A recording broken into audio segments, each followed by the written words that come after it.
talk today suffered a little change of title because given the theme of the conference, I thought that I should talk a little bit about spiritual technologies, or technology in general, but what would be appropriate given my topic is this concept of spiritual technology. So I'm just going to talk a little bit about the end, a little bit about this toward the end of my presentation.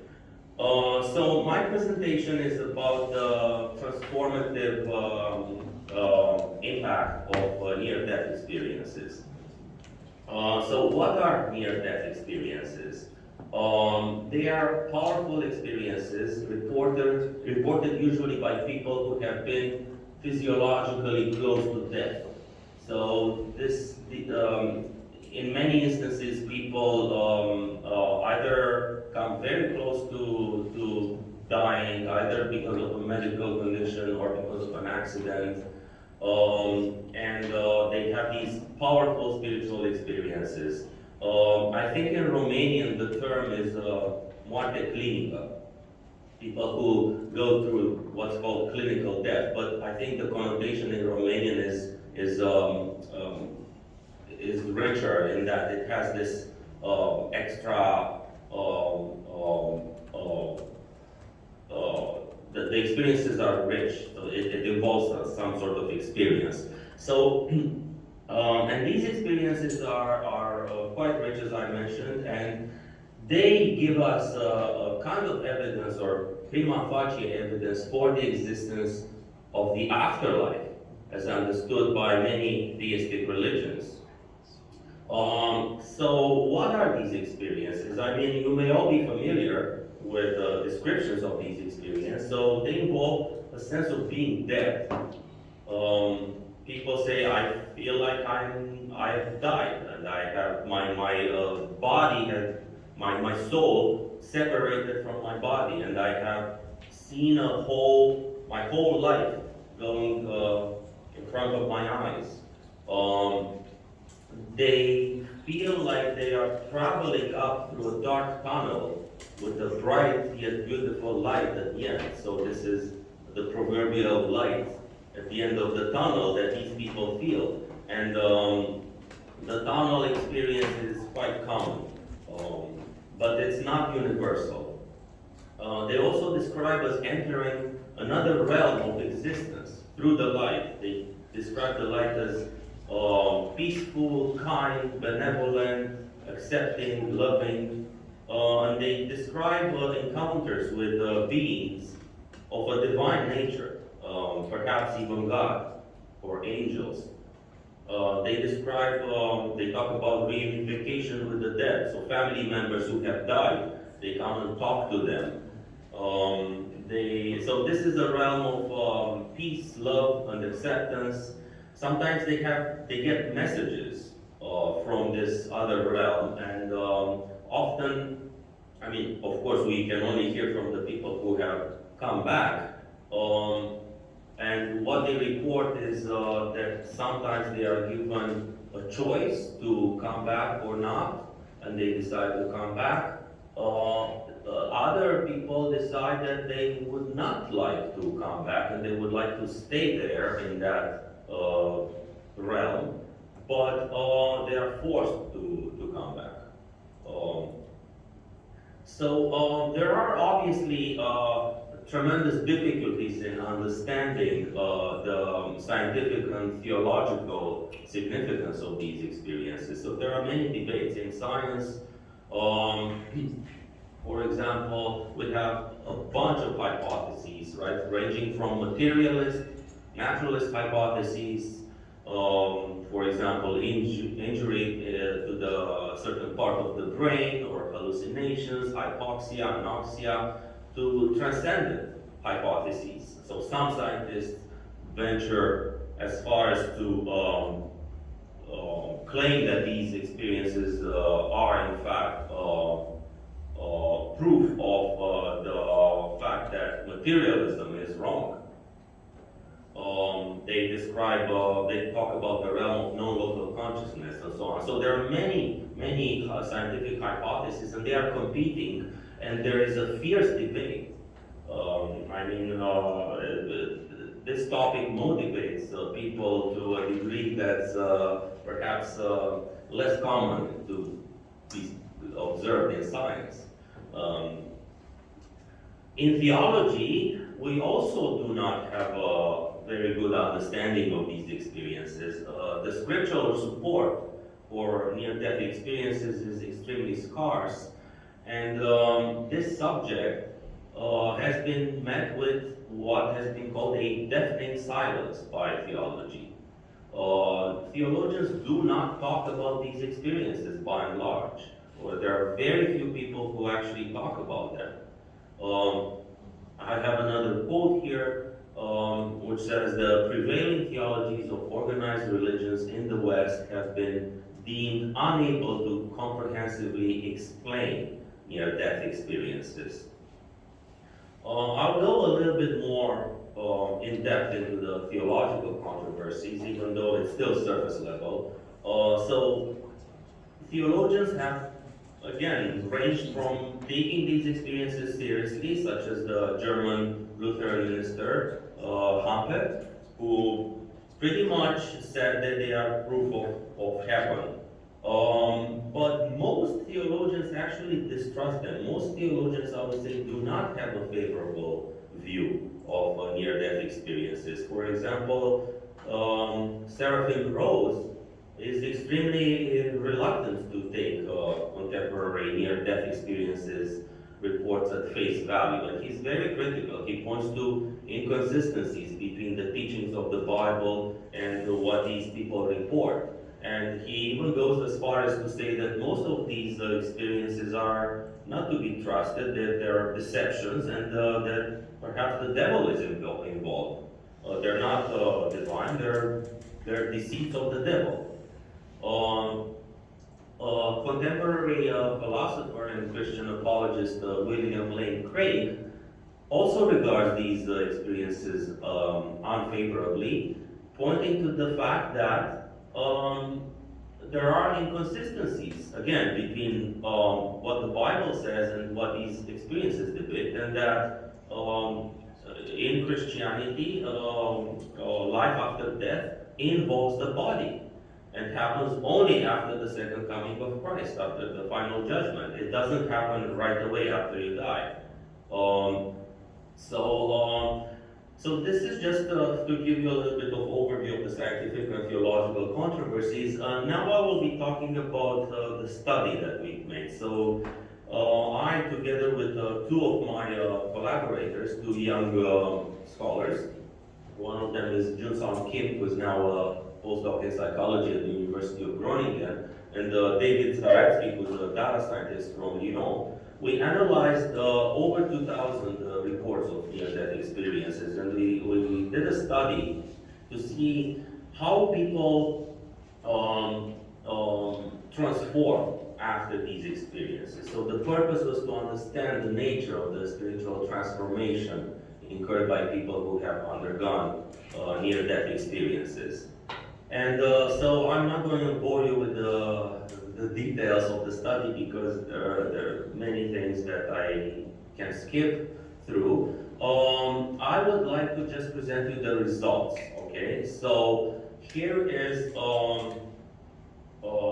belief in God before and after the near-death experience. So with blue, you see people who said God definitely exists here in the first column.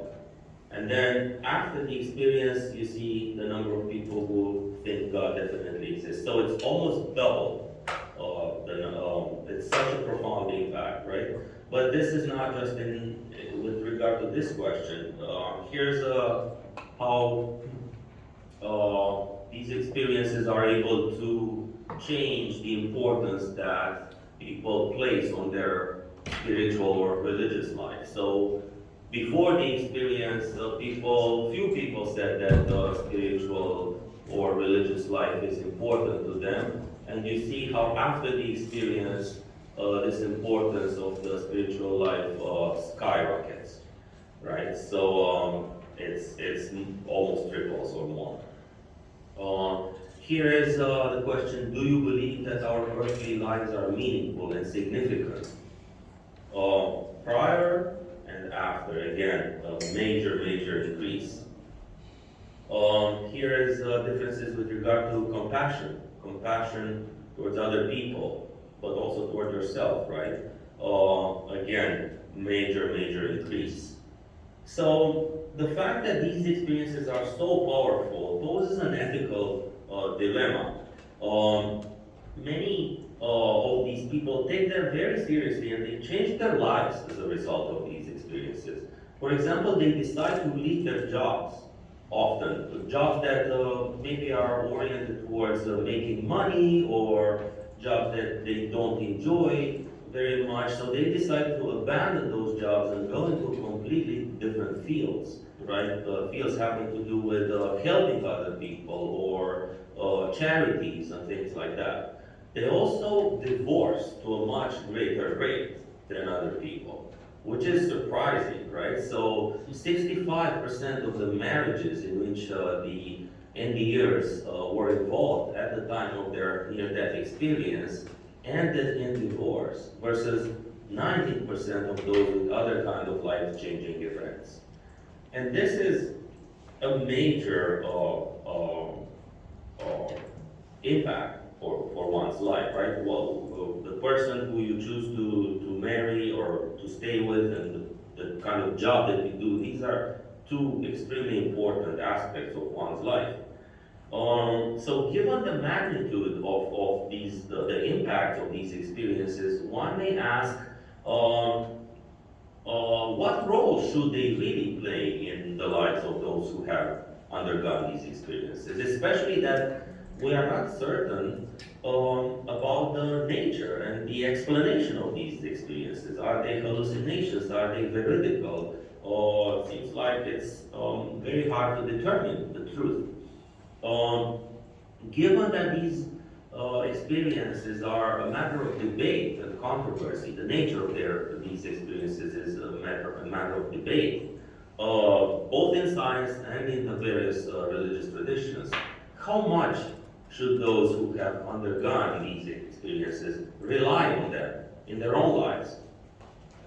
Moreover, you can ask the question of what should the religious leader, spiritual counselors do, and what should they tell them to these people who've had these experiences? How should they use their understanding in their counseling?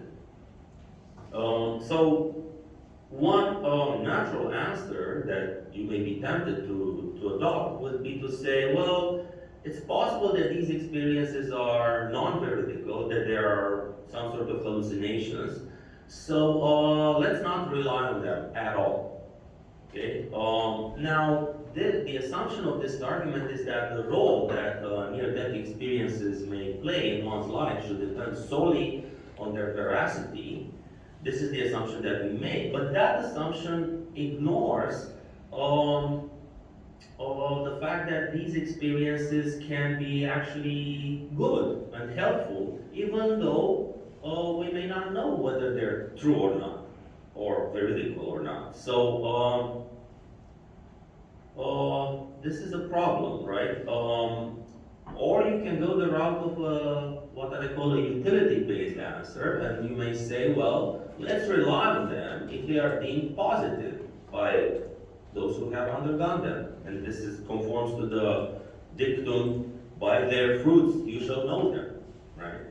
Now the problem here is, how is one to assess the quality of the fruits produced by near-death experiences? What counts as a positive effect? And who is in the best position to assess this, right? So here's an example which will help you think through this. Grayson cites, so this is a researcher I think he's a psychiatrist who's written a lot about near-death experiences. He's a medical doctor. He reports the case of a woman who, during her near-death experience, encountered non-physical beings with whom she felt totally connected. and the kind of love that reached perfection. Later in life, much to her dismay, she realized that the love she experienced in her near-death experience could not be replicated in any of her relationships in this world. She was perpetually disappointed by the love that was attainable with other people. She wanted that kind of perfect love that she experienced during her near-death experience. There are many other cases where soon after a near-death experience, people report the experience as overwhelmingly positive, only to experience later a lot of distress and languishing from the experience, right? So these are some caveats that or some problems that we need to take into account. Nonetheless, I think the utility-based answer is promising, and I will be pursuing it. So I would like to make this analogy with art and literature, just to further justify my stance.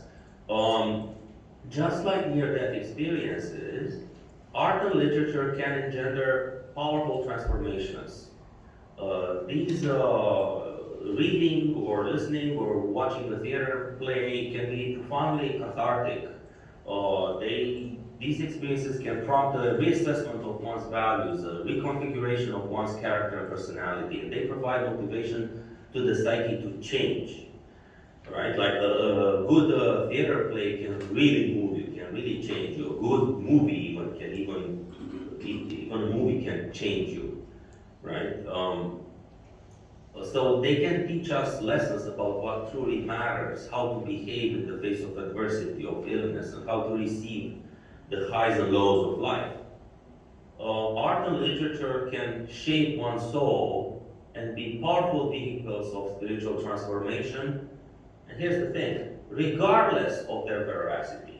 I mean, we do not decide to be impacted by a piece of art or literature based on its truth. I mean, truth is secondary. A novel can be very powerful and move you and change you, even though the novel is fiction. It's not true. Doesn't matter whether it's true or not, right? So, if the spiritual lessons that art and literature convey are valid, then they are so, regardless of whether they emerge from actual events or from fictional ones. So this helps us formulate the following answer. One can rely on near-death experiences in one's life quite independently of their being truthful or not, or quite independently of their veracity. I would like to illustrate this with an example. The case of Krista Gorman, who had a near-death experiences that resulted in what she described as a download of information, expressed in the form of 12 principles, such as live in awareness, live willingly, live lovingly, live compassionately, and so on. During her experience, she saw a 7-year-old boy resembling Tom Sawyer, who needed her, and other shadow beings who were feeding on her energy. The message she received was that the key to developing and maintaining loving relationships is to develop and maintain a loving relationship with ourselves. Okay, so this was the message. But the vision she had was that of a boy resembling Tom Sawyer, okay, in her near-death experience. Now, what I would like to say is that these 12 principles and the message that Krista Gorman received are valid or not, independently of the veracity of her near-death experience. Okay? If this is true, if the key to developing and maintaining loving relationships is to develop and maintain a loving relationship with yourself, if this is true, then this is true regardless of the other facts or the representations or the perceptions that occurred to this person during her near-death experience. Now, of course, valid needs to be specified, and in a paper that I wrote, and I need to revise it and submit it to the Journal for Near-Death Studies. I do that at greater length, but here I will just gloss over this, and I will say that what valid means needs to be specified. I mean something like independently standing or valuable, or things like that. I'd like to make a distinction that can further enable me to make my point more clearly. Distinction between the message and the vehicle through which that message is delivered. So on the one hand, you have the spiritual message that can be transmitted through a near-death experience, such as, be more compassionate, or we are all children of God, or whatever the message may be. And the vehicle through which that spiritual message was delivered. So in this case, the perceptual content of the near-death experience, namely what is being seen or heard by the person who undergoes this experience during her experience, right? The spiritual lesson learned as a result of a near-death experience can be valid or not, quite independently of the veracity of that near-death experience, right? So, for example, the spiritual message that Krista learned as a result of her experience can be valid or not, regardless of whether there was actually a 7-year-old boy resembling Tom Sawyer, whether these entities truly exist, or if they're just projections of Krista's mind, or hallucinations, or whatever they may be. So the answer that I converge on is this, that if a spiritual lesson is truly meaningful and valuable, then it is so independently of the vehicle through which it was delivered. Whether one arrived through it as a result of a near-death experience, or through the wisdom acquired from life experiences, or through psychotherapy, or through religious practice and faith, or even through psychoactive substances, or even art and literature and so on. I'm further refining this answer, right? So I would like to say that the subjective dimension, whether you perceive that experience as positive, that's not enough.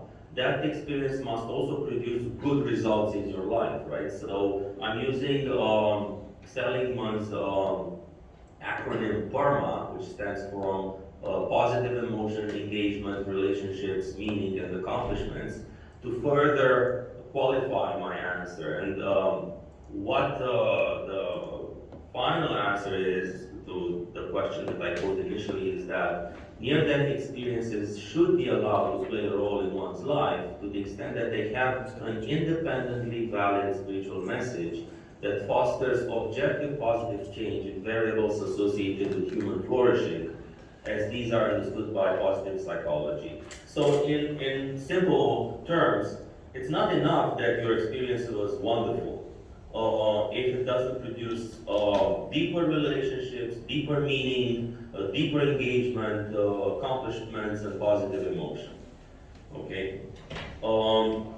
Now, if this answer, if my answer is in principle correct, then the extent to which people should rely on their near-death experiences cannot be determined wholesale or in an a priori manner, as some scientists or theologians might be inclined to do. Okay, and now I have, of course, quotes the term spiritual technology. So as I said, I kind of changed the title, and I added this last slide the last moment, because I realized this is a conference about technology. So I thought, what's the bridge between near-death experiences? What's the connection between near-death experiences and technology? There doesn't seem to be one. But then I thought deeper, and actually there is, right? So there are these psychoactive substances such as LSD, DMT, psilocybin, which are now being studied again, and they are being used again in psychotherapy, for example.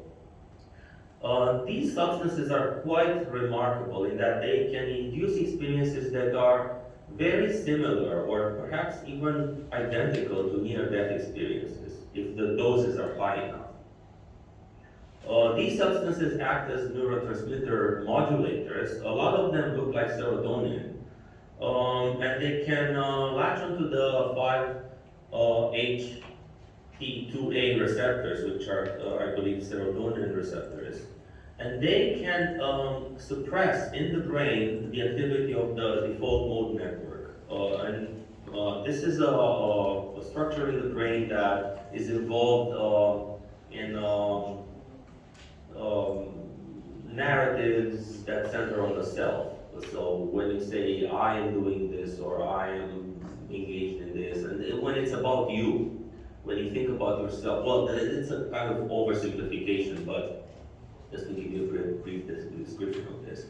When this default mode network, by the way, this is very activated in people with depression, especially perhaps with kind of self-critical depression.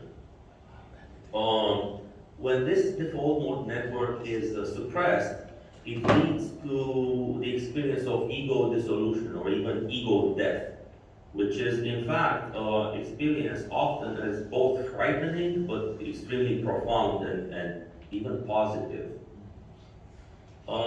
These substances also increase neural connectivity between different brain regions that do not typically communicate. Again, in depression, you have very rigid kind of pathways, but these substances are able to disrupt those rigid pathways, and actually, this is perhaps one way in which they can help with depression or even heal depression.